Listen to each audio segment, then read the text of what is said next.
വാഴ്ത്തുന്നു ഞാൻ അത്യുന്നതനെ. വാനവും ഭൂമിയും ചമച്ചവനെ വാഴ്ത്തുന്നു ഞാൻ അത്യുന്നതനെ. വാനവും ഭൂമിയും ചമച്ചവനെ. സുഭാഷിതം യഹസ്കേൽ പ്രവചനം 43 അധ്യായത്തിന്റെ 4 വാക്യം വായിക്കുന്നു. യഹോവയുടെ തേജസ് കിഴക്കോട്ട് ദർശനമുള്ള ഗോപുരത്തിൽ കൂടി ആലയത്തിലേക്ക് പ്രവേശിച്ചു. And the glory of the Lord came into the temple by way of the gate which faces toward the east. Israel ജനത്തിന് ദൈവം വാഗ്ദത്തം ചെയ്തിരിക്കുന്ന പുനഃസ്ഥാപനത്തിന് ശേഷം ഭാവിയിൽ സ്ഥാപിക്കാൻ പോകുന്ന ദേവാലയത്തിന്റെ വിവരണങ്ങളാണ് 40 മുതൽ 42 വരെയുള്ള അധ്യായങ്ങളിൽ രേഖപ്പെടുത്തിയിരിക്കുന്നത്. 43 അധ്യായത്തിൽ പ്രവാചകൻ വീണ്ടും ദർശനങ്ങൾ കാണുന്നു. ദൈവത്തിന്റെ ആത്മാവ് തന്നെ കിഴക്കോട്ടുള്ള ഗോപുരത്തിലേക്ക് കൊണ്ടുചെന്നു. അവിടെ അദ്ദേഹം ദൈവത്തിന്റെ തേജസ് കാണുന്നു. ദൈവത്തിന്റെ തേജസ് ദേവാലയത്തിലേക്ക് പ്രവേശിച്ച വിവരണമാണ് നാം വായിച്ചത്.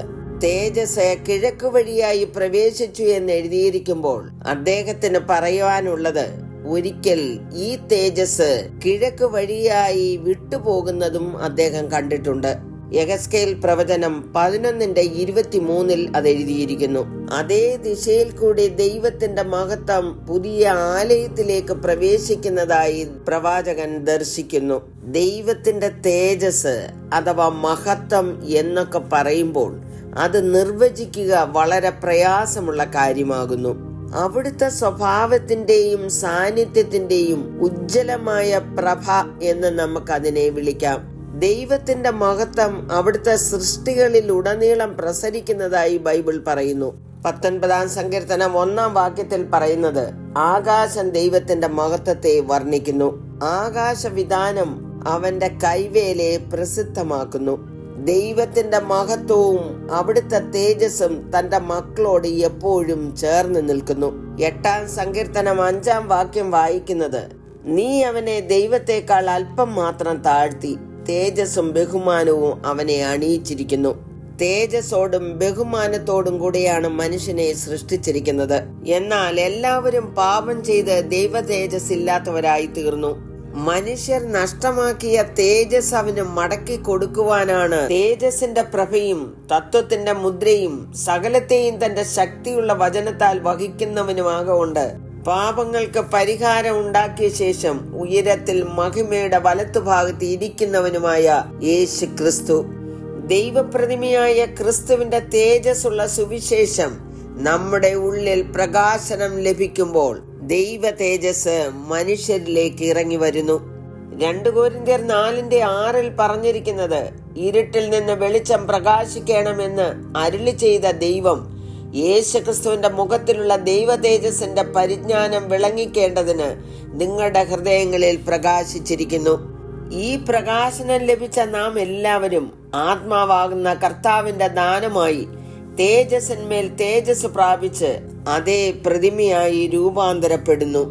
നമ്മുടെ ജീവനായ ക്രിസ്തു വെളിപ്പെടുമ്പോൾ നിങ്ങളും അവനോടുകൂടെ തേജസ്സിൽ വെളിപ്പെടും.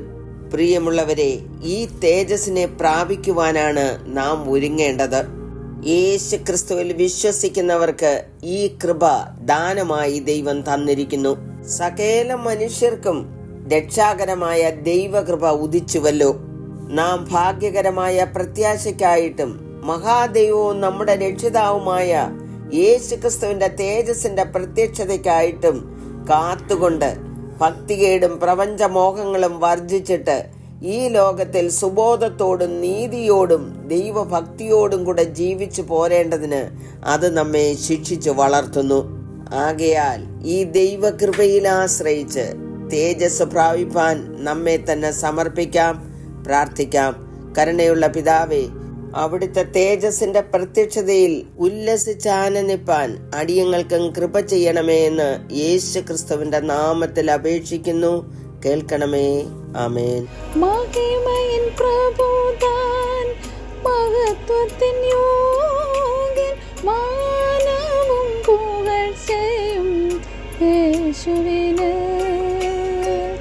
മഹിമയിൻ പ്രഭുതാൻ മഹത്വത്തിൻ യോഗ്യൻ മാനവും പുകഴ്ചയും യേശുവിന്.